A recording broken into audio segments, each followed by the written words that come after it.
time, the ancient, ever-flowing force known as Ion stood before Zeus, holding the key to generation and casting a white shock of hair over the god's knees, his beard flowing down as he bowed in deep supplication. He spoke of the heavy sorrows that weighed on the world, the relentless suffering caused by the goddess of war, Enyo, who madly mowed down the quick-perishing youth season after season, leaving the earth filled with grief. Ion reminded Zeus of the great flood, the deluge that once covered the lands, when streams of watery chaos boiled up and clashed against the moon itself, a stark symbol of life lost and destruction unleashed upon all nations. The life of mankind, Ion lamented, was fragile and brief, swept away far too soon. In his weariness, Ion renounced his role as the divine helmsman who steers the course of life and fate, saying he would no longer hold the cable that guides the ever-renewing world. He longed for another among the gods to take over the steering, for he was tired of pitying humanity's endless misfortune.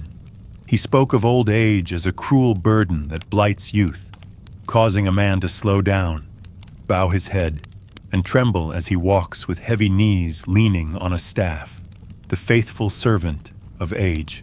Fate, too, was cruel, often hiding young lives in the river Lethe, where forgetfulness swallows the bridegroom shortly after his wedding, breaking the bonds that should never be broken. Marriage, though a joyous occasion marked by sacred music and the sound of pipes, was often shadowed by sadness. Even Eros, god of love, might stop the dance and throw away the bridal torch if he saw a wedding without true joy. Ion also spoke of the hope that some say was given to mankind, a medicine to ease suffering and save lives. Yet he cursed Pandora for opening the jar from heaven, unleashing troubles that plagued humanity, calling her the sweet bane of mankind.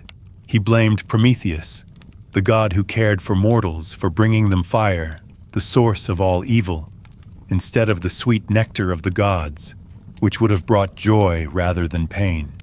But now Ion spoke to Zeus about the customs of the gods and the rituals performed by mortals, the burnt offerings that send empty vapors into the air without libations to please the gods. Despite the chaos and sorrow in the world, the ceremonies themselves were saddened and incomplete. When Ion finished his lament, Zeus, the all-wise, reflected deeply, turning over his infinite wisdom in silence. His thoughts passed like spinning wheels in his mind, until finally he spoke to Ion in a voice full of divine authority, revealing a vision higher than the famous oracles of Delphi. Zeus called upon Ion, the self-begotten father who was not born but had emerged at the beginning of the universe, the shepherd of time's flowing years. Zeus urged Ion not to be angry with the mortal race, explaining that humanity waxes and wanes like the moon, never missing its appointed season. Zeus declared that nectar, the drink of the blessed gods, must remain with them alone. Instead, he promised to give mankind a new gift to heal their sorrows, a delicious wine, a drink like nectar but made for mortals, a self-distilled blessing suited to human needs. He said that the primeval world would continue to grieve until he brought forth a child, Dionysus, whose coming would mark a turning point for humankind. Recently, at the nod of his sister Demeter, goddess of the threshing floors, the earth had been delivered of dry fruit, the ripe grain of the harvest. Now Zeus's son, the bringer of a glorious gift, would plant in the earth the moist, fragrant fruit of the grapevine. Dionysos, called Alljoy, would cherish the grape that carries no sorrow, and rival even Demeter herself in bringing blessings to the land. Zeus said that Ion would come to praise him when the vine reddened under the dew filled with wine, a sign of joy and the merry heart. At these words, the Fates, the Moirai, applauded, and the light-footed seasons, the Horai, sneezed in a sign of things to come. After their meeting, Ion departed to the house of Harmonia, while Zeus returned to the finely wrought chamber of Hera. Meanwhile, the 12 Horai, daughters of Chronos, circled in a triple ring around the fiery throne of Helios, the untiring charioteer of the sun, each serving as priestesses attending on his shining car. These daughters of time bent their necks in service to the ancient manager of the universe, Chronos himself. Among them, the season of autumn, the grape tender, stepped forward holding her hook, the tool of the fruit-pining season, and addressed Helios with a prayer. She asked the Lord of fruits and giver of the season when the soil would produce the mother grapes, the fruit destined for the making of wine. This prayer hinted at the promise of renewal, the cycle of nature's gifts, and the ongoing relationship between time, the seasons, and the gifts given to mankind through the earth's bounty. Through this ancient dialogue, the story of time unfolds not only as a force of sorrow and loss, but also as a power of renewal and joy, linked forever with the rhythms of nature and the sacred gifts of the gods. The arrival of Dionysus, the god of wine and celebration, would bring comfort and healing to human hearts, offering a sweet release from suffering, connecting mankind with the divine through the vine, the fruit of joy that softens the harshness of time. Thus, time and its daughters, the seasons, work together in an eternal dance, guiding life from hardship toward moments of celebration and hope, reminding all that even in sorrow, the promise of joy and renewal remains. Among the 12 Horai, daughters of Chronos, who tirelessly serve Helios, the shining sun god Autumn, the grape-tending season, spoke with a quiet plea. She held up her hook, the curved tool meant for gathering the fruit of the vine, and asked Helios, the giver of seasons and lord of fruits, when the earth would finally bear the mother grapes, the grapes that would become wine, a sacred gift to the world. Autumn expressed her deep longing for this honor, feeling left out among her sisters because she bore no grain, no meadow hay, no rain from Zeus, no visible fruit to offer. She longed for the blessing that would mark her season as special and fruitful, one that would bring joy and celebration to mankind. Helios, attentive and wise, cheered Autumn's hope and responded by pointing toward the wall near the tablets of Harmonia, where the ancient oracles were recorded. These tablets held the first laws and signs inscribed by Phanes, the firstborn god, who shaped the order of the cosmos and assigned each star its place in the sky, creating the houses of the zodiac. Helios reminded her that these oracles and cosmic laws ensured that all seasons, including autumn, had their appointed roles in the eternal cycle of time and nature, each with its sacred honor. Time, or Aion, the ancient force guiding existence, also watched the world closely and noticed when the natural order faltered. When Aphrodite, the goddess of love, became distracted and neglected her duties, the ancient time lamented the loss of the sacred bond of marriage, seeing that the joy and connection between husband and wife were being forgotten. Time moved on relentlessly, rolling the wheel of the four-season year, marking the passage of years and the endless cycle of life and nature. In one passage, time was said to be whirling for the 6th year, turning the endless seasons as it kept the world moving forward. Time also played a role in peace, as in one moment when Chronos prolonged a truce between warring peoples, pausing combat and strife so that peace could reign, even if only for a time. Yet time also witnessed great marvels and disasters. Among these was a rare eclipse, a cosmic event so powerful and strange that even Aion, the eternal father who fostered the universe, had never before seen its like. This eclipse reminded all of the tragic story of Phaethon, the son of Helios, who had tried to drive the sun chariot but lost control, burning himself and falling into the river, swallowed up and lost forever. Helios himself, the shining sun, carried the measures of time, or Chronos, as he moved through the sky, surrounded by the 4 seasons, the Horai, who attended him faithfully. Together they made the great circuit of the zodiac, passing through each house or sign, marking the passage of months and creating the rhythm of time itself. Helios moved against the moon, Selene in a constant dance, forever measuring and marking the endless flow of days, months, and years. At the very beginning of time and the universe, the city of Barrow came into being, a place that Ion first saw as he was born together with Gaia, the Earth herself. Barrow was the root of life, the nurse of cities, the pride of rulers, and the very first city to appear in the world. She was seen as a twin sister to Ion, born at the same time as the universe, coeval with the unfolding cosmos. This ancient city stood as a symbol of life, civilization, and the close connection between time, earth, and human society. The weaving together of time, seasons, and cosmic order shaped the world as it moved from creation into the unfolding story of gods and mortals. The Horai, daughters of Chronos, were not just helpers to the sun. They were the sacred agents who ensured that life followed its natural rhythm, that fruit would grow and be harvested, and that mankind could find joy and meaning in the turning of the year. Autumn's longing for the honor of her season to be recognized speaks to the deep human need to see value and purpose in the cycles of nature. Helios's pointing toward the oracles of Phanes reminds us that this order was set from the beginning, written in the stars and woven into the fabric of time itself. Meanwhile, Ion's watchful eye over love and marriage shows that time governs not only the natural world, but the human heart and society as well. When love faltered and bonds were broken, time lamented, mourning the loss of harmony among people.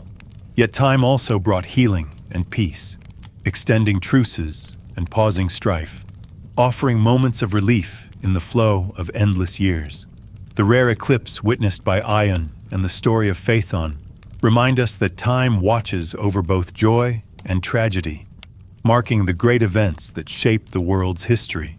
Helios, carrying the measures of Chronos, moves eternally through the zodiac, supported by the Horai who ensure the smooth passage of seasons and life cycles. The creation of Barrow, the first city alongside Ion and Gaia, marks the beginning of human civilization within this vast cosmic order. Together, these stories show how deeply time and the gods are linked to the life of the earth, the turning of the seasons, and the rise of human culture. Time is not simply the passing of moments, but the sacred force that shapes all existence, from the stars in the sky to the cities on the earth, from the growth of grapes to the bonds of marriage, weaving all into a great eternal tapestry. At the dawn of time, when the universe was still young and the great forces of nature were taking their first shapes, Ion, also known as Aeon or time, stood as a being coeval with the ancient Oceanus, the vast and endless river that encircled the world. Ion, with his aged and weathered hands, moved gently around the newborn goddess Barrow, the divine spirit of the city famed for its laws and justice. As he swaddled her tiny form, he wrapped her in the robes of Dike, the goddess of justice and the prophetess who foresaw the things yet to come.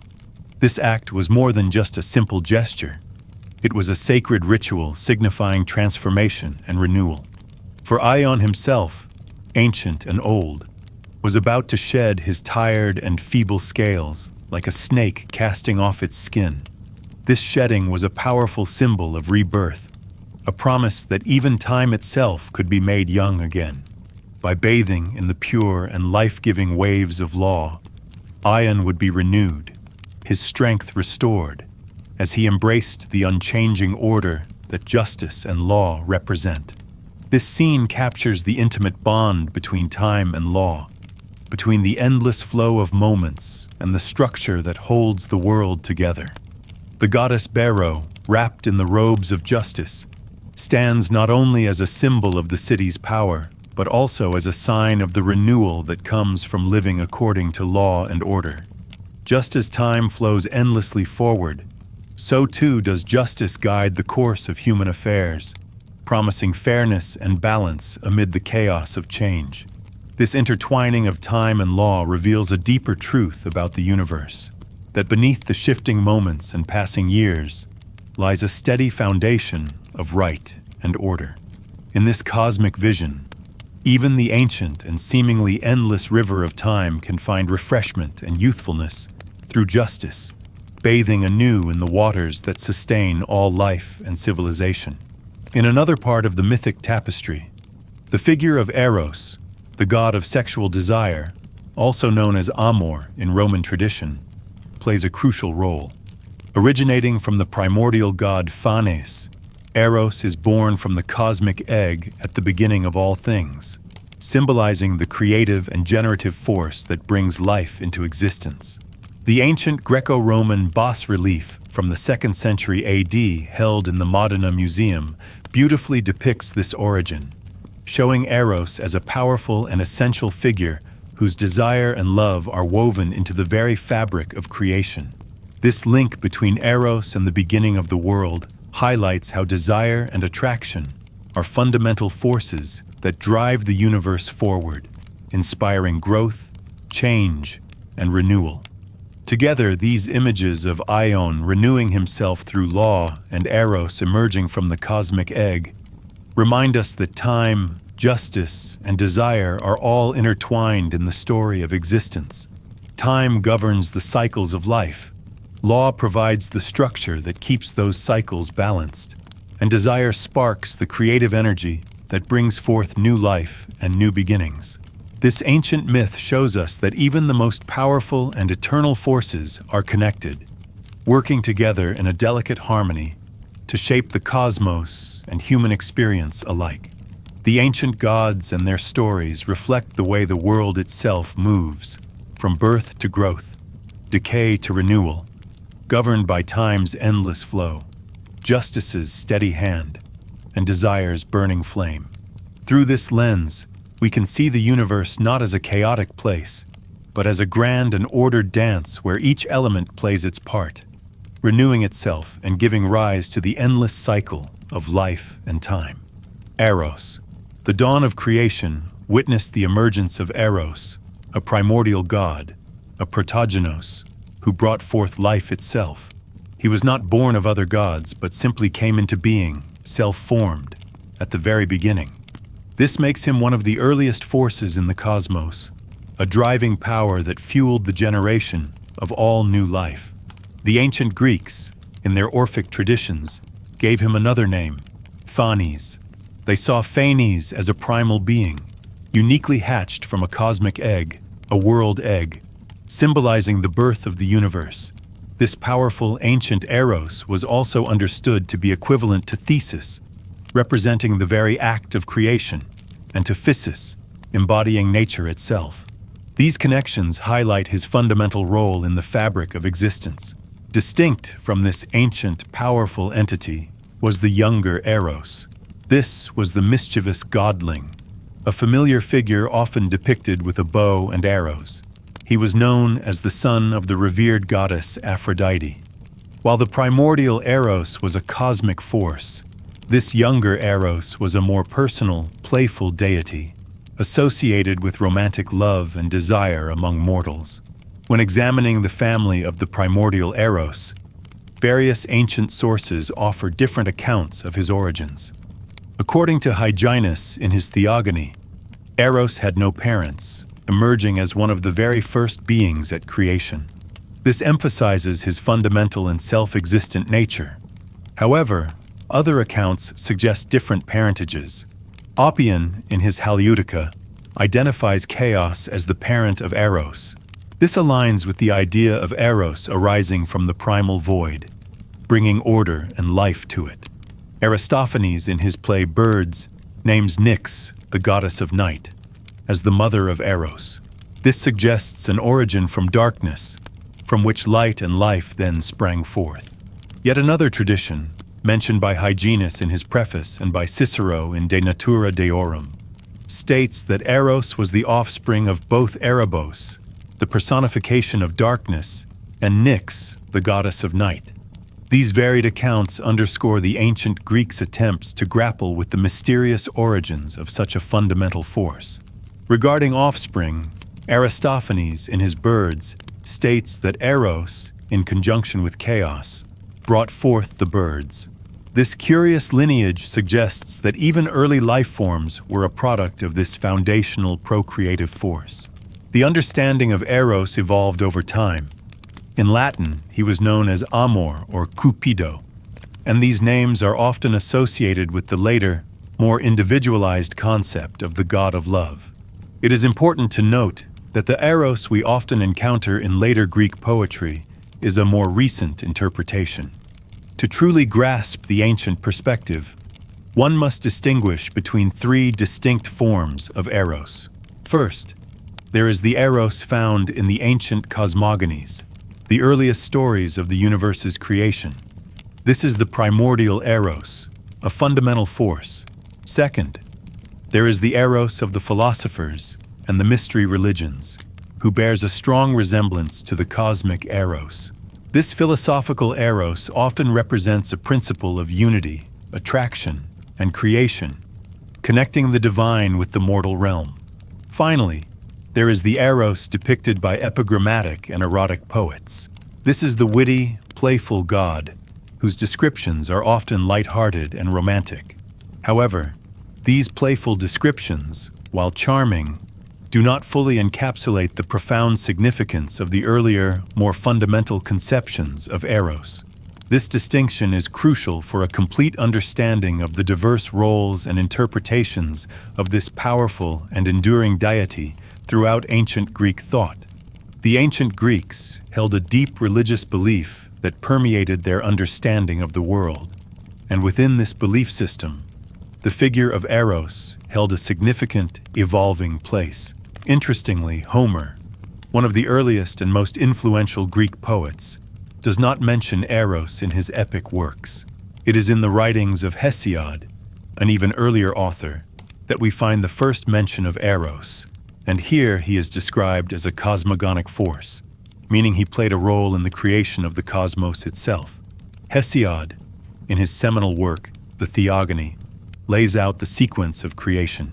First, he states, there was chaos, a vast formless void. Then came Gaia, the earth, followed by Tartarus, the deep underworld. And alongside these primordial entities, Eros emerged, described by Hesiod as the fairest among the gods. This ancient Eros was understood to possess immense power, specifically the ability to rule over the minds and the counsels of both gods and men. Even in this early account by Hesiod, we can already see a blending of very ancient ideas about creation with later, more developed notions of the gods. According to the most ancient understandings, Eros was considered one of the fundamental causes behind the formation of the world. He was seen as the unifying power of love, a force that brought order and harmony out of the conflicting, chaotic elements that initially made up chaos. This suggests that Eros was not just a deity, but a principle, an essential force for cohesion. This same metaphysical understanding of Eros is echoed by the great philosopher Aristotle in his Metaphysics. Similarly, in the mystical Orphic poetry, Eros is given a prominent role, described as the very first of the gods, having sprung forth from the world's egg, a symbolic representation of the universe's birth. This aligns with Aristophanes' mention of Eros's role in the creation of the birds from chaos, as described previously. Plato, in his famous work, The Symposium, also refers to Eros as the oldest of the gods, further reinforcing his primordial status. It is entirely consistent with this concept of a cosmogonic Eros that he is sometimes depicted with varied, even seemingly contradictory, parentages. Some traditions describe him as a son of Chronos and Gaia, connecting him to the Titans, who were themselves primordial forces. Other accounts suggest Eileithyia, the goddess of childbirth, as his mother, which again links him to the generation of life. And perhaps most powerfully, some accounts, like that mentioned by Pausanias, state that Eros had no parentage at all and simply came into existence by himself, further emphasizing his fundamental and self-originated nature in the cosmic order. Classical literature provides valuable insights into these ancient beliefs.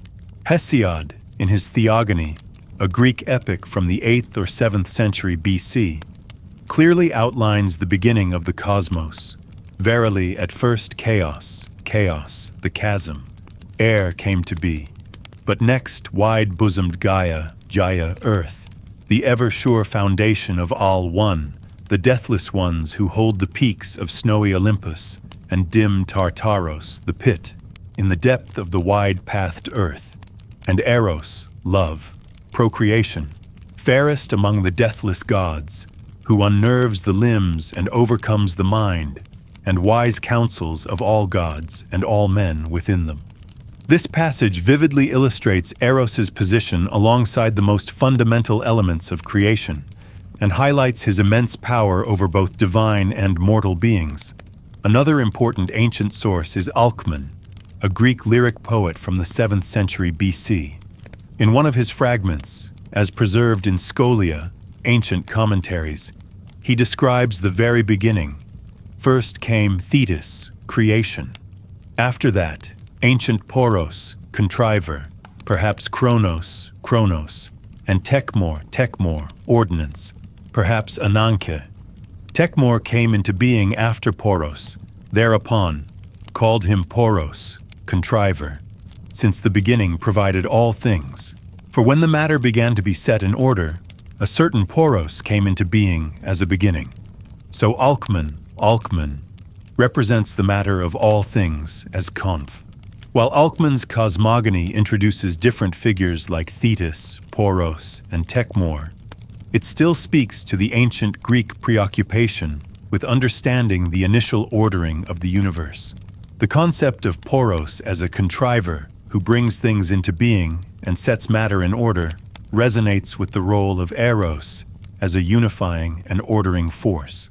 Although Eros is not explicitly named in this specific fragment, the underlying theme of creation and the establishment of order out of an initial state of confusion aligns with the broader understanding of the cosmogonic Eros. This exploration of various creation myths from different ancient authors like Hesiod and Alcman shows the diverse yet interconnected ways the Greeks sought to explain the origins of the world and the fundamental forces that shaped it, with the primordial Eros consistently playing a pivotal role in bringing about order, unity, and life. The role of Eros in ancient Greek religious belief is a complex and evolving one, far beyond the image of a simple mischievous godling. Interestingly, the poet Homer, whose works like the Iliad and Odyssey shaped much of early Greek thought, does not mention Eros as a distinct deity.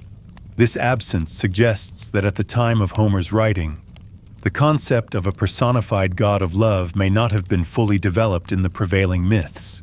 However, the earliest author who does bring Eros into his narrative is Hesiod, whose theogony offers a foundational account of the origins of the gods and the universe.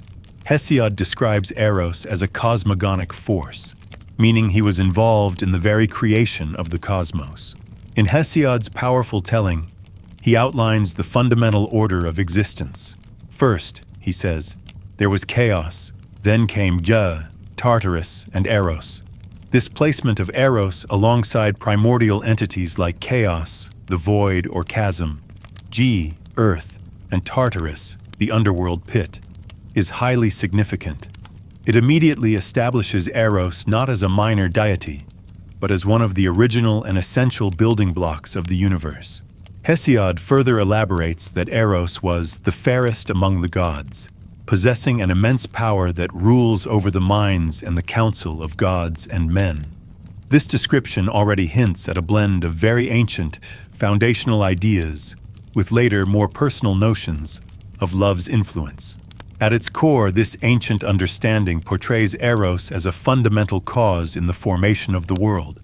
He was the uniting power of love, the force that brought order and harmony to the chaotic and conflicting elements that made up the initial state of chaos. Imagine the universe as a swirling, unformed mass. Eros was the principle that began to draw things together, to create connections and relationships, ultimately leading to structure and existence. This metaphysical view of Eros as a force beyond mere physical attraction is echoed by the philosopher Aristotle in his Metaphysics. Aristotle recognized Eros as a principle of attraction and harmony in the universe, reflecting the inherent drive towards form and actualization. Similarly, in the Orphic poetry, which held a mystical and profound view of creation, Eros is described as the very first of the gods. These texts envision him as emerging from a cosmic world's egg, a symbolic representation of the universe coming into being from a unified, embryonic state. This reinforces his primordial status and his role as the animating force behind creation. Plato, in his famous Symposium, also refers to Eros as the oldest of the gods, further solidifying the idea of his ancient and fundamental nature. These philosophical and mystical interpretations align perfectly with the cosmogonic understanding of Eros, where he represents the inherent drive towards generation and connection. The notion of the cosmogonic Eros also helps explain the diverse and sometimes contradictory accounts of his parentage. Because he was seen as a force that emerged at the very beginning of existence, without a clear lineage in the traditional sense, he could be described as having no parentage at all, simply coming into being by himself, as mentioned by Pausanias. This idea fits with him being a self-formed primordial force. Alternatively, if he had parents, they would necessarily be other primal entities.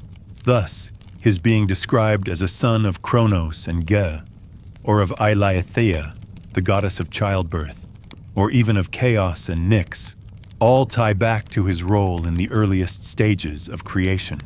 These varied stories are not necessarily contradictions, but rather different ways ancient thinkers attempted to conceptualize the origin of such a powerful and fundamental driving force in the universe. The classical literature offers direct insights into these ancient beliefs. Hesiod's Theogony explicitly states, "Verily at first chaos, the chasm, air came to be, but next wide-bosomed Gaia Earth, the ever-sure foundation of all the deathless ones who hold the peaks of snowy Olympus, and dim Tartaros, the pit, in the depth of the wide-pathed earth, and Eros, love, procreation, fairest among the deathless gods, who unnerves the limbs and overcomes the mind and wise counsels of all gods and all men within them." This passage clearly positions Eros as a foundational element, an integral part of the initial cosmic order, and highlights his power to influence both gods and humans. Another ancient source, Alcman's Fragment 5, sheds further light on the Orphic-like cosmogonies. It speaks of Thetis, creation, coming first, followed by ancient Poros, contriver, perhaps Chronos, and Tekmor, ordinance, perhaps Ananke. The fragment then explains that Poros was named contriver because the beginning provided all things, for when the matter began to be set in order, a certain Poros came into being as a beginning. Alcman represents the initial state of all things as confused and unformed. While Eros isn't explicitly named in this fragment, the overall context of a primal contriver and the ordering of chaotic matter is consistent with the role of the cosmogonic Eros, who, in Orphic tradition, was believed to be born from a world egg formed by Poros and Tekmor, further emphasizing his role in organizing creation. These ancient narratives underscore the profound and multifaceted understanding of Eros, not just as a god of desire, but as a crucial, uniting force at the very dawn of time. Plato, the renowned Greek philosopher, in his work Timaeus, offered his own nuanced perspective on the cosmogony, or the origin of the universe, particularly how it relates to the primordial Eros. While he reorders some of the elements found in earlier cosmogonies, such as that of Alcman, he still places a significant emphasis on the role of foundational principles. Plato introduces a fable where Poros, representing expediency, is described as the son of Meti. Metis, in this context, is akin to Thetis, a concept of creation or wisdom, aligning with the idea that ingenuity and resourcefulness stem from a creative source. On the other side, Plato introduces Penia, symbolizing poverty, whom he identifies with Tekmor, or ordinance. Penia, driven by her own difficult circumstances, cunningly devises a plan to conceive a child with Poros.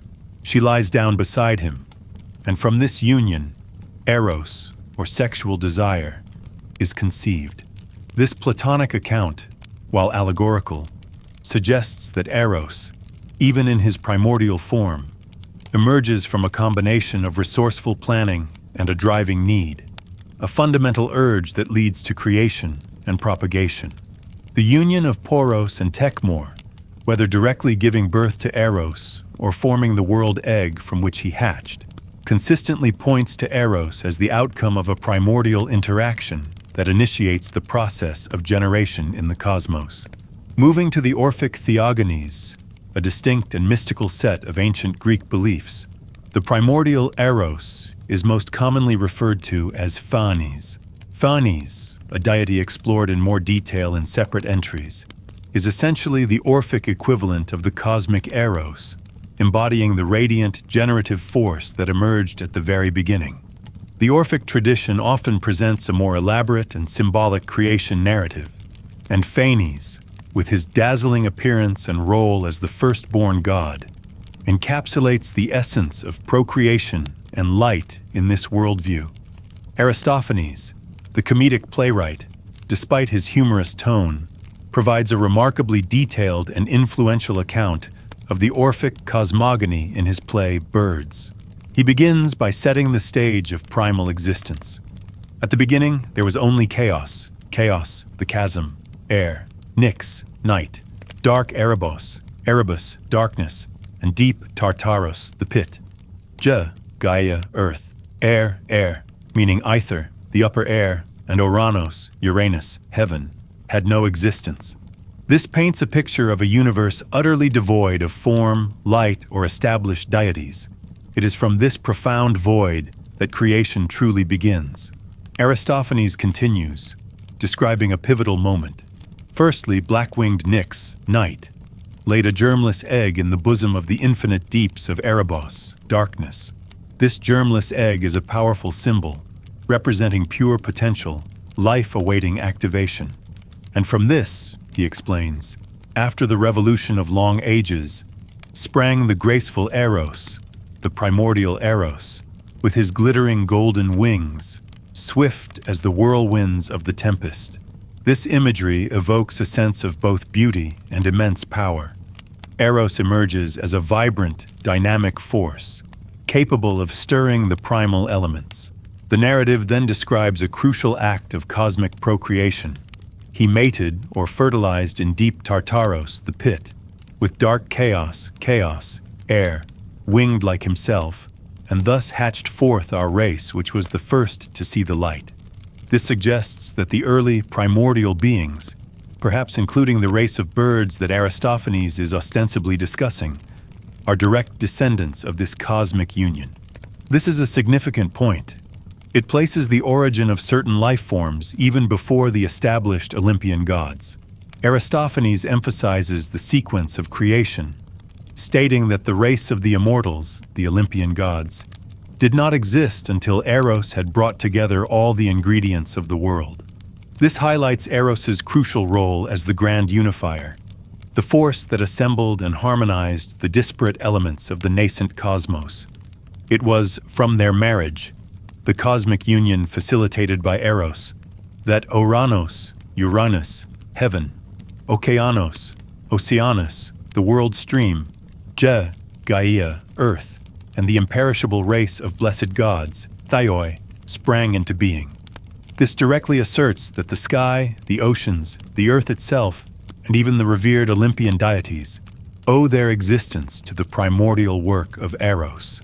The play then humorously, but significantly, draws a direct line from this cosmic event to the very nature of birds. Thus, our origin is very much older than that of the dwellers in Olympus. We are the offspring of Eros. There are 1,000 proofs to show it. This claim, while comedic in context, underscores the deep-seated belief in Eros as a foundational, life-giving force. The proofs offered further elaborate on this connection. We have wings and we lend assistance to lovers. This ties the physical characteristic of birds, wings, to the power of Eros, assistance to lovers, suggesting a fundamental ancient link. The passage concludes with a playful yet profound observation about the pervasive influence of Eros. How many handsome youths, who had sworn to remain insensible, have opened their thighs because of our power and have yielded themselves to their lovers when almost at the end of their youth, being led away by the gift of a coup. This final flourish, even in a comedic context, serves to illustrate the irresistible and universal power of love and desire, a power that, according to these ancient cosmogonies, originated with the primordial Eros himself. The narrative from Aristophanes' Birds continues to draw a whimsical yet profound connection between the feathered creatures and the primordial force of Eros, jokingly suggesting that the birds' ability to aid lovers stems from their ancient lineage, being the offspring of Eros. He points to common observations, like how a quail, a waterfowl, a goose, or a cock might behave, as further evidence of this deep, almost inherent, link to the power of love and procreation. Moving to the Orphica, specifically the Argonautica, we encounter a more mystical and abstract creation story that highlights the absolute primordial nature of Eros. This text states, firstly, ancient chaos's chaos, stern ananke, inevitability, and Chronus time, who bred within his boundless coils ether, light, and two-sexed, two-faced, glorious Eros, Phanes, ever-born Nyx's night's father, whom latter men call Phans, for he first was manifested. This account places Eros as an incredibly early entity, born from the very essence of time and inevitability within the vast expanse of chaos. His description as two-sexed and two-faced suggests a complete, self-sufficient, and all-encompassing nature, embodying both masculine and feminine principles, and looking both forward and backward in time. The statement that he is ever-born Nyx's night's father further elevates his status, indicating that he predates even night, a fundamental cosmic entity in many Greek cosmogonies.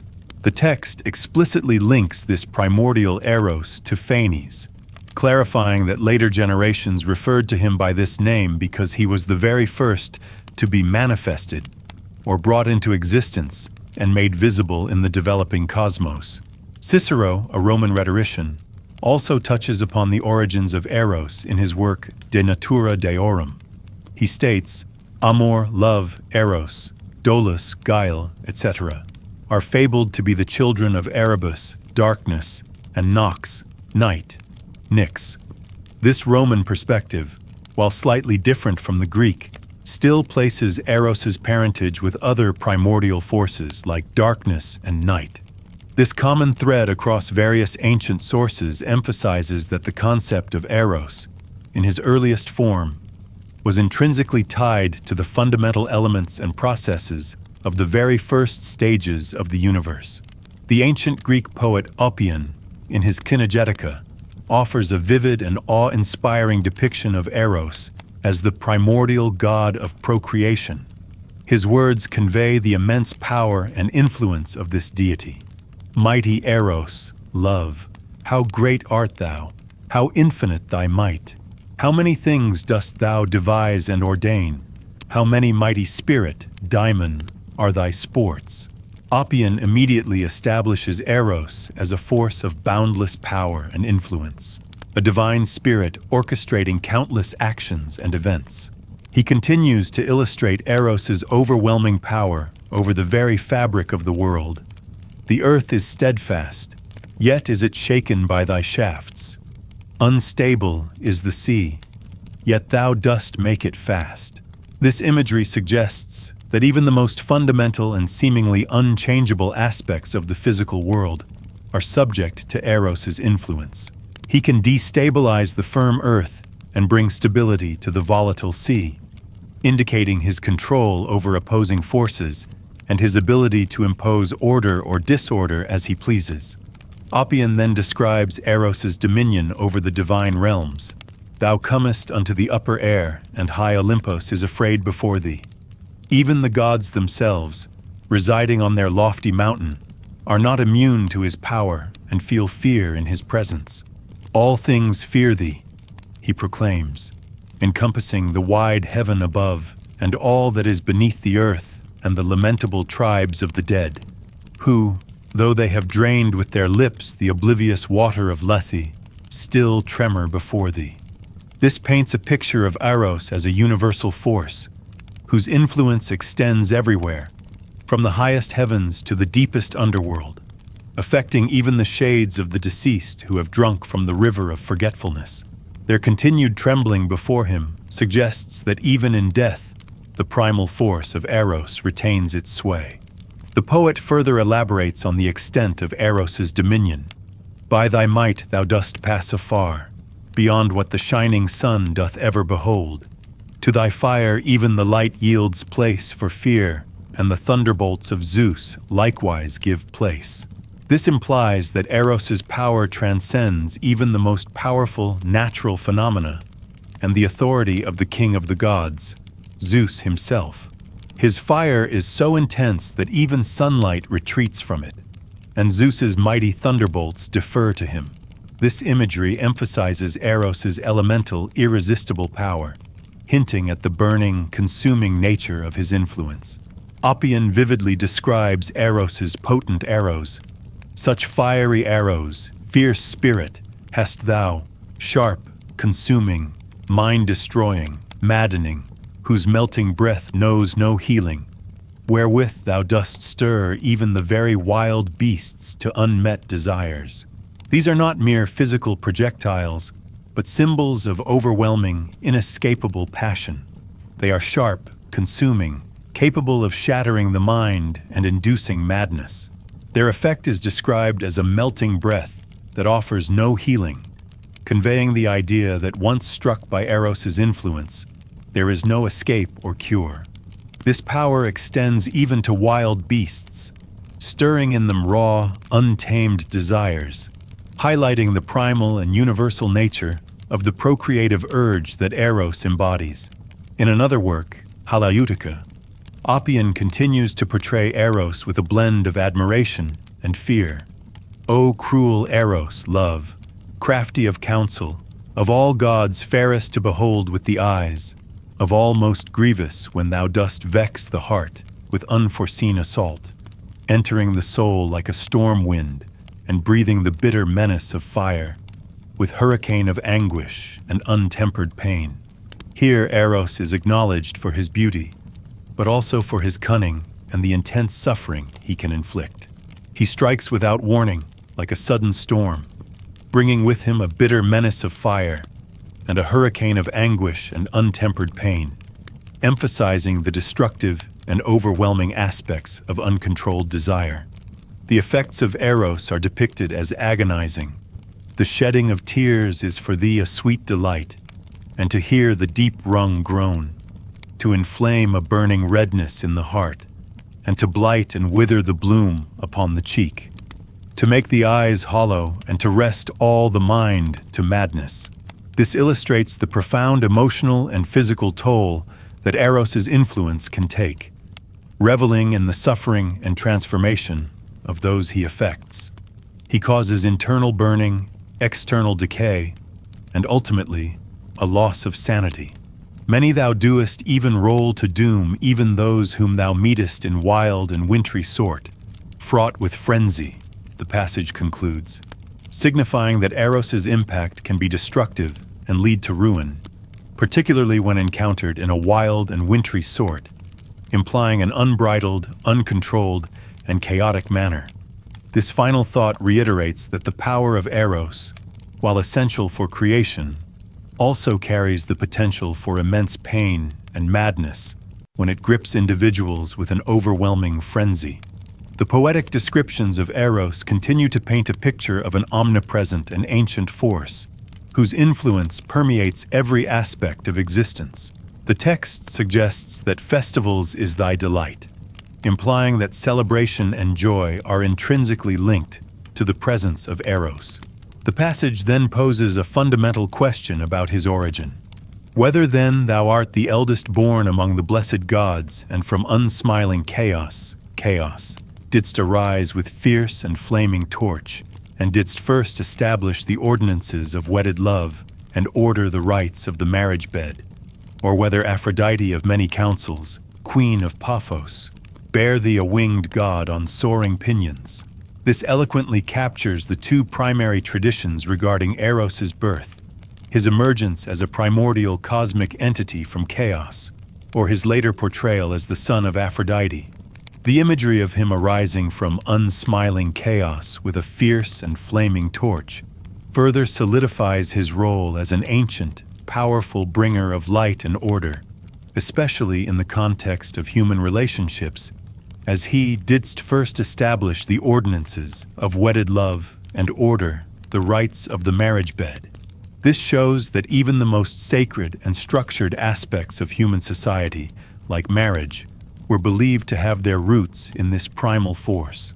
The plea, "Be thou gracious, and to us come gentle, and with fair weather and in tempered measure," for none refuses the work of Eros, love, underscores the irresistible nature of his power, a power that cannot be denied, and expresses a wish for his influence to be benevolent and balanced. The universality of Eros's power is further emphasized. "Nor doth the race of heaven suffice thee, nor the breed of men. Thou rejectest not the wild beasts, nor all the brood of the barren air. Under the coverts of the nether deep dost thou descend, and even among the finny tribes thou dost array thy darkling shafts, that naught may be left ignorant of thy compelling power, not even the fish that swims beneath the waters." This sweeping statement declares that no living creature, no realm, no corner of the cosmos is outside of Eros's reach. Not only does he affect the gods in heaven and humans on earth, but his influence extends to the untamed wild beasts, the creatures of the barren air, and even descends into the nether deep, where he wields his darkling shafts among the finny tribes of fish. This all-encompassing reach ensures that naught may be left ignorant of thy compelling power, cementing his status as a truly universal, inescapable force. An anonymous Greek elegiac poem from the 4th century AD, titled Moral Maxims, offers a succinct and direct affirmation of Eros's ancient lineage. Love, Eros, is the oldest of all the gods. This simple statement, though brief, powerfully reinforces the long-standing belief in Eros's primordial status, suggesting that he predates even the most revered deities of the Greek pantheon.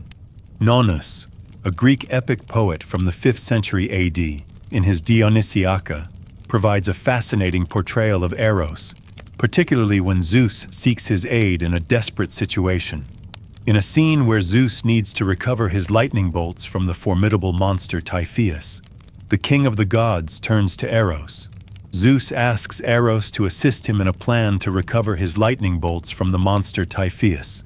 "You also, Eros, primeval founder of fecund marriage, bend your bow, and the universe is no longer adrift. If all things come from you, friendly shepherd of life, draw one shot more and save all things. As fiery god, arm yourself against Typhon, Typhoeus, and by your help let the fiery thunderbolts return to my hand. All vanquisher, strike one with your fire, and may your charmed shot catch one whom Cronion, Zeus did not defeat, and may he have madness from the mind-bewitching tune of Cadmus, as much as I had passion for Europa's embrace." This passage is remarkable because it clearly shows a fusion of the primordial foundational god with the familiar bow-wielding youngster. Zeus addresses Eros as the primeval founder of fecund marriage, acknowledging his ancient role in procreation and the ordering of the cosmos. The plea, "Bend your bow and the universe is no longer adrift," highlights Eros's ability to restore order and direction to a chaotic situation, reinforcing his cosmogonic power. Zeus recognizes that all things come from you, friendly shepherd of life. indicating Eros's role as the fundamental source and guide of existence. The request for Eros to draw one shot more and save all things, and to arm yourself against Typheus, reveals a direct appeal to his destructive, yet ultimately restorative, power. Eros, as a fiery god, is asked to use his flames against the monstrous Typhon, suggesting that the very heat of desire and procreation can be channeled for battle. The idea that Eros's charmed shot can succeed where Zeus's own power failed, catch one whom Cronion, Zeus, did not defeat, further elevates his unique and potent abilities. The final comparison, where Zeus asks for Typhon to experience madness from the mind-bewitching tune of Cadmus, mirroring Zeus's own passion for Europa's embrace, cleverly links the destructive power of overwhelming desire to the very force that drives creation and even divine passion, thereby blending the primordial and the personal aspects of Eros. This portrayal in Nonnus's Dionysiaca clearly illustrates how the two interpretations of Eros, the ancient cosmic entity and the younger, mischievous god of desire, could coexist and even merge in later classical literature. Nonnus further elaborates on Eros's foundational role in creation in another passage from Dionysiaca. Eros once more ordered all the varied forms of life by the girdle, sowing the circle of the well-plowed earth with the seed of generation. This imagery of Eros, ordering all the varied forms of life by the girdle, suggests a guiding, organizing force, a power that binds and shapes existence. The act of sowing the circle of the well-plowed earth with the seed of generation is a powerful metaphor for his continuous role in initiating and sustaining life, transforming the prepared earth into a fertile ground for new beings. This emphasizes his ongoing dynamic involvement in the process of procreation and the constant renewal of the world. Alongside these textual descriptions, understanding the figure of Gaia in Greek, and Terra or Tellus in Roman, is essential, as she is consistently identified as the Earth itself. The image of Gaia the Earth, Athenian red figure Calyx crater c. 5th BC, Virginia Museum of Fine Arts, offers a visual representation of this primordial deity. Gaia, being the Earth, is inherently connected to the concept of generation and fertility. In many cosmogonies, including Hesiod's, she is a foundational entity alongside Chaos and Eros. As the Earth, she is the recipient of Eros's generative power, the ground upon which life blossoms. Thus, the visual and textual references to Gaia further underline the interconnectedness of these primordial forces, Chaos, Eros, and Earth, in the very act of creating and sustaining the diverse forms of life in the universe. Gaia, or Gaia, was more than just a goddess. She was the very embodiment of the earth itself, a fundamental force present at the very beginning of everything. As one of the primordial elemental deities, known as protogenoi, she emerged at the dawn of creation, not born of other gods in the traditional sense, but simply coming into being as a foundational component of the cosmos. Gaia held the revered title of the Great Mother of all creation. Her incredible fertility was responsible for birthing an astonishing array of beings that shaped the universe and populated it with gods, monsters, and mortals alike. Her most significant and perhaps most contentious union was with Ouranos, the sky. From this cosmic pairing, a vast pantheon of heavenly gods descended. But her generative power was not limited to the celestial realm. Through her union with Pontos, the personification of the sea, she became the mother of the sea gods, populating the vast watery depths. Even the monstrous gigantes, fearsome giants, sprang from her fertile mating with Tartaros, the immense pit beneath the earth. Beyond these divine and semi-divine offspring, Gaia's immense vitality meant that mortal creatures were also born directly from her earthy flesh, emphasizing her role as the ultimate source of all life. Despite her role as the Great Mother, Gaia was also depicted as the chief antagonist of the heavenly gods, particularly those who oppressed her children. Her history is marked by a series of powerful rebellions. Her first major defiance was against her own husband, Ouranos. Angered by his cruelty, as he had imprisoned several of her giant sons within her own womb, preventing their birth, Gaia spearheaded a revolt. Later, when her son Chronos, the leader of the Titans, defied her by imprisoning these same sons, his monstrous siblings, the Cyclopes and Hecatoncheires, Gaia shifted her allegiance and sided with Zeus in his rebellion against Chronos. This pivotal alliance helped Zeus overthrow his tyrannical father and establish his reign on Mount Olympus. However, even Zeus was not immune to Gaia's wrath. She eventually came into conflict with him because she was enraged by his binding of her Titan sons in Tartaros, the very pit from which some of her earlier offspring had emerged. In her continued defiance, she birthed a powerful tribe of Gigantes, hoping they would overthrow Zeus. When this failed, she later brought forth the terrifying monster Typhoeus, a creature of immense power with the same goal. Despite her formidable efforts and the fearsome nature of her offspring, both the Gigantes and Typhoeus ultimately failed in their attempts to unseat Zeus. These conflicts highlight Gaia's fierce protective nature over her children and her relentless pursuit of cosmic justice as she perceived it. In the ancient Greek cosmology, the Earth, personified by Gaia, was not merely a concept, but a physical entity. It was conceived of as a flat disk, perpetually encircled by the great river Oceanus. Above this disk stretched the solid dome of heaven, Ouranos, forming a protective canopy. Beneath the Earth lay the vast inverse dome of Tartaros, the great pit that served as a prison for the defeated Titans and other monstrous entities. The Earth, Gaia's physical form, supported the expansive seas and towering mountains upon her immense breast, nurturing them as a mother nurtures her children. In artistic depictions, particularly in Greek vase painting, Gaia was often shown as a buxom, matronly woman. She was portrayed rising directly from the earth, emphasizing her inseparable connection to her native element. This visual representation underscores her role as the fertile, nurturing ground from which all life springs. In more elaborate mosaic art, Gaia typically appears as a full-figured woman, reclining comfortably on the earth, often clothed in shades of green, symbolizing her connection to vegetation and life.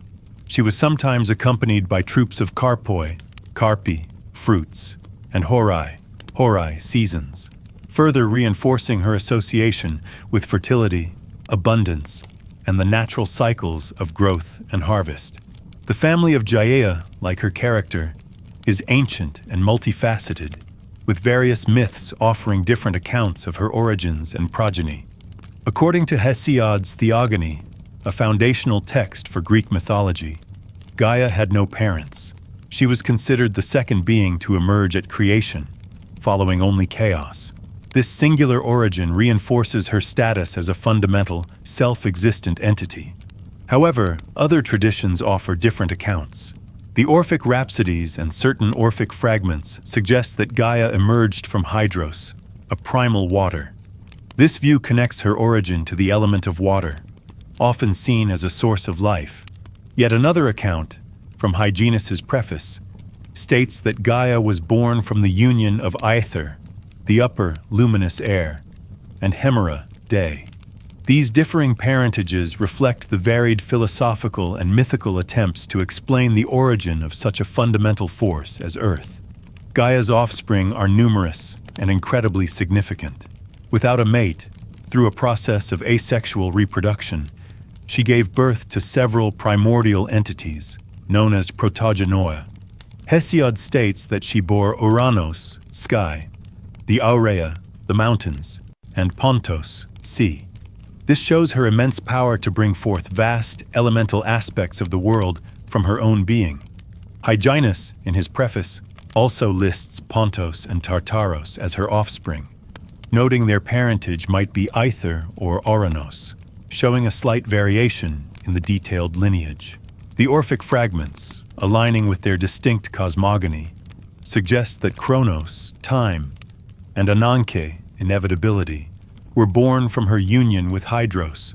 Her unions with Ouranos proved particularly prolific, giving rise to many of the most important figures in Greek mythology. Hesiod, Apollodorus, and Diodorus Siculus all detail the birth of the Titanes, Oceanos, Koios, Krios, Hyperion, Iapetos, Chronos, and the Titanides, Thea, Rhea, Themis, Mnemosyne, Tethys, Phoebe. In addition to the Titans, Gaia also bore the powerful Cyclopes and the monstrous Hecatoncheires, each with their unique attributes and roles in the unfolding cosmic drama. Apollodorus further adds Dione to the list of Titanides born from Gaia and Ouranos, indicating slight variations in the mythological traditions regarding her vast progeny.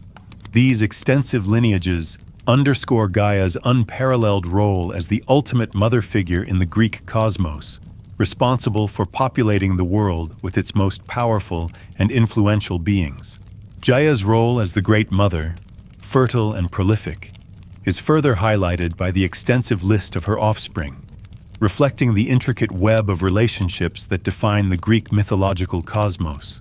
Beyond the major groups like the Titans, there are many other notable children.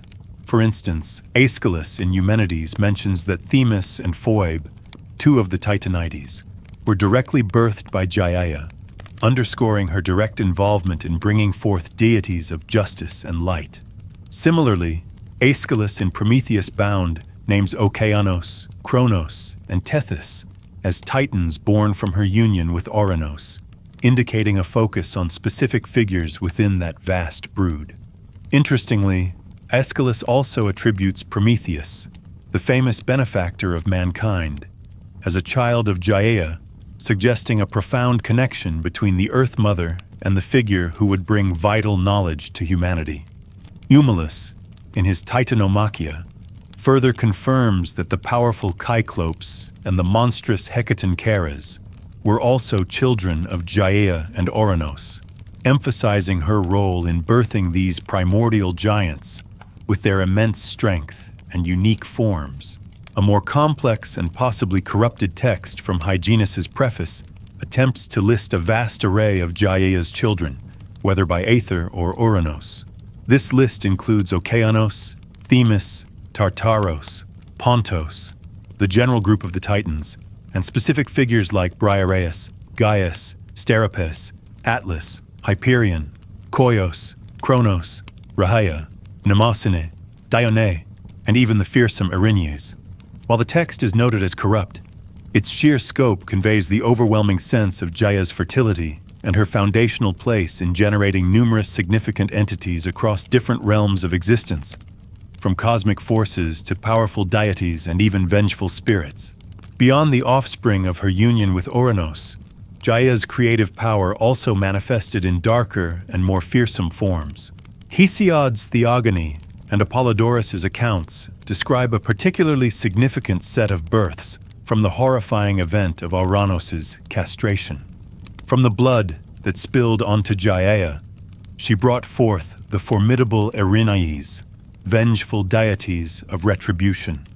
Alongside them came the Gigantes, the giants, sometimes including the Curetes, though this is queried. These giants were powerful, warlike beings, destined to challenge the Olympian gods. Furthermore, the Meliae, or ash nymphs, also sprang from this same potent blood, linking Gaia's fertility to the very trees of the earth. These births from Ouranos's spilled blood highlight Gaia's capacity to bring forth avenging forces and powerful, sometimes monstrous beings from cosmic violence. Gaia's union with Tartaros, the deep pit of the underworld, also yielded monstrous offspring, underscoring her connection to the chthonic, or underworld realm. Hesiod, Apollodorus, and Hyginus all confirm that from this union sprang the terrifying Typhoeus, a monstrous entity destined to challenge Zeus for supremacy. Hyginus's preface also generally mentions the Gigantes as offspring of Gaia and Tartaros, adding another layer to the lineage of these powerful beings.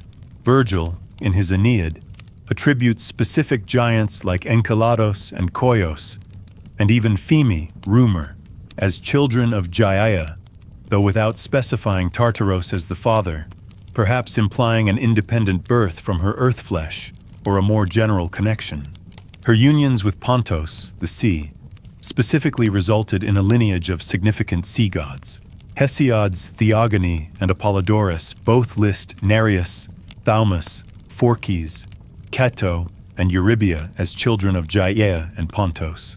These figures would go on to have their own significant roles in the mythology of the seas, further extending Gaia's vast family tree into the watery domain. Another unique offspring related to the sea is Charybdis, the monstrous whirlpool, who is mentioned by other references as being a child of Gaia and Poseidon, demonstrating her continued role in birthing powerful, sometimes destructive, forces of nature. Gaia's fertility also extended to the rustic gods, those associated with the natural world, particularly the land and its wild places. The Coretes are a group with varied origins. Some accounts, like Hesiod's Theogony, question whether they arose from the blood of Ouranos. Ovid's Metamorphoses offers a different origin, stating they were born from a shower of rain, linking them to a more natural elemental process. Other sources, including Greek lyric 5 anonymous fragments, Strabo, Diodorus Siculus, and Nonnus's Dionysiaca, simply mention the Coretes without specific parentage, highlighting their widespread recognition as ancient, earth-born entities. The Dactyloi are also mentioned by Nonnus in his Dionysiaca as Gaia's offspring, further connecting her to ancient, often metalworking or healing spirits of the earth. Other rustic gods also trace their lineage to Gaia. Kybairos is named in Greek, Lyric 5 Anonymous Fragment 985 as a child of Gaia, associating her with the chthonic mystery cults often linked to these deities. Aristaios, a god of shepherds, beekeeping, and agriculture, is listed by Bacchylides in Greek Lyric 4 as a son of Gaia and Ouranos, cementing his ancient origins and connection to both the earth and the sky. Silenos, a companion of Dionysus and a spirit of the wild, is also attributed as Gaia's child by Nonnus in Dionysiaca, linking her to the untamed aspects of nature. Aetna, the personification of Mount Etna, is mentioned by Simonides and Theocritus's Scholiast as a child of Gaia and Ouranos, directly connecting the earth goddess to prominent geological features. Triptolemos, a hero associated with the spread of agriculture, is noted by Apollodorus as the son of Gaia and Okeanos, highlighting her connection to both the land and the surrounding waters in bringing forth civilization. Finally, Disales is also named as a child of Gaia in Greek Lyric 5 Anonymous Fragment 985, further showcasing the diverse range of earth-born deities and figures stemming from the Great Mother. This extensive catalog of offspring truly illustrates Gaia's unparalleled role as the primary source of life and being in the Greek mythological world. Gaia's role as the universal mother extends even to lesser-known, yet still significant figures in the Greek mythological landscape. For instance, the Kentauroi Kyprioi, a specific type of centaur, are named by Nonnus in his Dionysiaca as offspring of Gaia and Zeus. This particular lineage suggests a connection between the Earth Mother and the King of the Gods in birthing these hybrid creatures, emphasizing her continued participation in generating diverse life forms. Daimones. Beyond physical beings, Gaia's generative power also extended to abstract concepts and spiritual entities known as daimones. Hyginus, in his preface, provides a fascinating and extensive list of these personified abstract forces, stating they were born from Gaia and Aether. This list includes Algos, Dolor, representing pain, Dolos, Dolus, embodying guile, Lysa, Ira, the spirit of rage or frenzy, Penthos, Loctus, signifying grief, Pseudologos, mendacium, or falsehood, Horkos, juiciorandum, representing oaths or vows. Poene ultio, the spirit of punishment or vengeance, a queried figure representing intemperance. Amphilologia, altercatio, symbolizing disputation or altercation. Letha, oblivio, the spirit of forgetfulness. Aergia, sucordia, embodying sloth or idleness. Deimos, timor, the spirit of fear. And two more queried figures representing superbia, pride, and incestum, incest, although their exact Greek names are not specified in this text. Finally, Heisman, pugna, representing battle or combat, completes this array of powerful, often negative, abstract forces born from the very essence of Earth and the luminous upper air. This detailed lineage demonstrates Gaia's capacity to give birth not only to physical creatures, but also to the fundamental emotions, vices, and consequences that shape the experiences of gods and mortals. Separately, Virgil's Aeneid names Pheme, rumor or fame, as an offspring of Gaia, further showcasing her role in bringing forth influential, non-corporeal entities that pervade the world. Lesser giants. Gaia's immense fertility also manifested in a category of beings often referred to as lesser giants, distinct from the primary gigantes who challenged the Olympians. Tityos, a massive giant, is repeatedly cited as a son of Gaia by Homer in the Odyssey, Virgil in the Aeneid, and Nonnus in the Dionysiaca. His immense size and punishment in the underworld speak to his primeval, earth-born nature. Another significant figure is Orion, the great hunter. Apollodorus names him as a son of Gaia. More elaborately, Hyginus and Ovid provide a curious account of Orion's conception. He was fertilized by an ox hide soaked with the urine of Zeus, Poseidon, and Hermes, as described in Hyginus's Fabulae and Astronomica, and Ovid's Fasti. Nonnus also mentions this unusual origin in his Dionysiaca. This unusual method of conception highlights Gaia's inherent fertility and her ability to bring forth life through unconventional means, sometimes involving the contributions of other gods without a direct physical union. Argos Panoptis, the hundred-eyed giant, is another of Gaia's earth-born children, attested by Aeschylus in his Suppliants and Prometheus, as well as by Apollodorus and Nonnus. His myriad eyes and tireless vigilance point to his direct connection to the all-seeing nature of the earth. Antaios, a giant wrestler who drew strength from contact with the earth, is named as a son of Gaia and Poseidon by Apollodorus, Philostratus the Elder, and Hyginus. His strength being renewed by touching the ground vividly illustrates his mother's essence flowing into him. Lystragon, a monstrous cannibal giant, is listed as a son of Gaia and Poseidon in Hesiod's catalogues, again linking the Earth Mother to powerful, often fearsome, beings of the sea. The Gegenes, a tribe of 6 armed giants, are simply stated as children of Gaia by Apollonius Rhodius, indicating their direct birth from the earth without specific parentage mentioned. Other individual giants include Alpos, mentioned by Nonnus in the Dionysiaca, Sichaeus by Athenaeus, and Damascen also by Nonnus. These unique giants further diversify Gaia's offspring, each contributing to the rich tapestry of Greek mythology. Pausanias adds Anax and Hylos as sons of Gaia, who became early kings, showcasing her connection to the establishment of early human societies and rulers. Monsters. Gaia's creative power, however, was not limited to benevolent or neutral beings. She was also the progenitor of some of the most fearsome monsters in Greek myth. Echidna, a terrifying creature described as half-woman, half-serpent, is named as a child of Gaia and Tartaros by Apollodorus, solidifying her link to the dark chthonic forces. The great serpent Python, guardian of Delphi, is consistently cited as a child of Gaia by Hyginus in his preface and Fabulae, and by Ovid in Metamorphoses. His earthborn nature highlights the raw, untamed power of the land.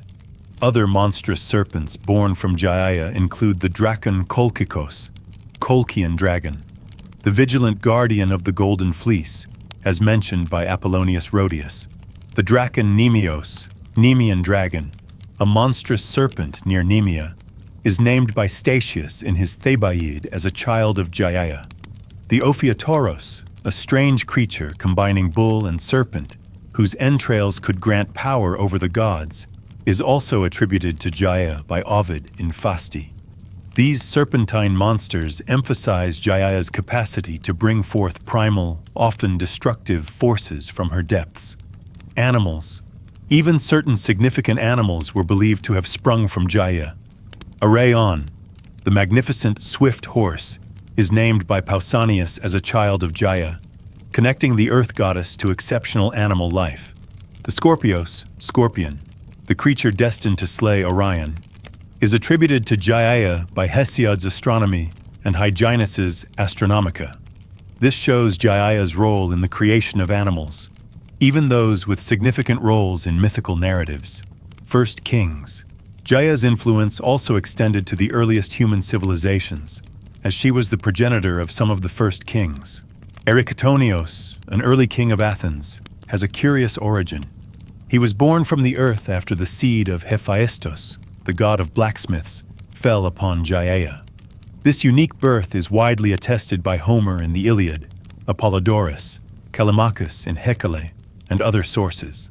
This particular myth highlights Gaia's role in the foundation of human royalty and early cities, cementing her status not only as the mother of gods and monsters, but also as a direct ancestral figure for humanity. Human tribes. Gaia's generative power was not limited to individual figures, but also extended to the very formation of human tribes and distinct races. Alcaeus, in his fragment 441, mentions the Paiakai, Phaeacians, a mythical seafaring people, as being born by the blood of the castrated Oranos. This suggests that even the distant, seemingly distinct human tribes could trace their origins back to the primal, violent acts of creation involving Gaia and the sky god.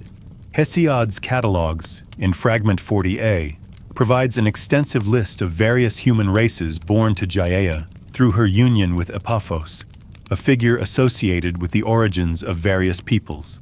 These tribes include the Hemikunoi, half-dogs or Kinocephali, a race with dog heads, the Libyes, Libyans inhabiting North Africa, the Aethiopes, Ethiopians from the southern regions, the Katudaioi, the Pygmaioi, Pygmies, a race of small people, the Melanocrotoi, dark-skinned people, the Scythes, Scythians from the northern steppes, the Lystrigons, a race of cannibalistic giants, and the Hyperboreoi, Hyperboreans, a mythical people living beyond the north wind.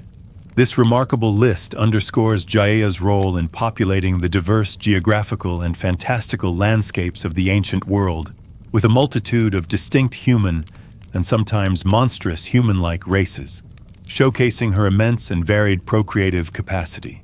The encyclopedia entry for Gaia, also known as Ja, provides a concise summary of her significance. She is unequivocally identified as the personification of the earth. Her divine status is not a later invention, but appears as early as the Homeric poems, indicating her ancient and fundamental recognition. For instance, in Homer's Iliad, it is explicitly mentioned that black sheep were sacrificed to her, a ritual act of devotion often performed for chthonic deities, further affirming her divine status and connection to the underworld or the deep earth. Moreover, she was invoked by persons taking oaths, underscoring her role as a powerful witness to solemn promises. Oaths sworn upon Gaia were considered extremely binding, as she represented the solid, unyielding foundation of existence and truth. This invocation appears in multiple instances in the Iliad and the Odyssey, demonstrating the widespread acknowledgement of her authority in matters of truth and justice. The Homeric poems also specifically refer to her as the mother of certain key figures, such as Erechtheus, often identified with Eryctonios, and Tithias.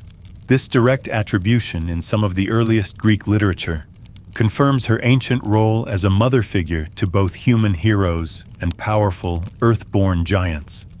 Later authors, like Apollonius of Rhodes, also echo these traditions, reinforcing Gaia's consistent depiction throughout classical literature.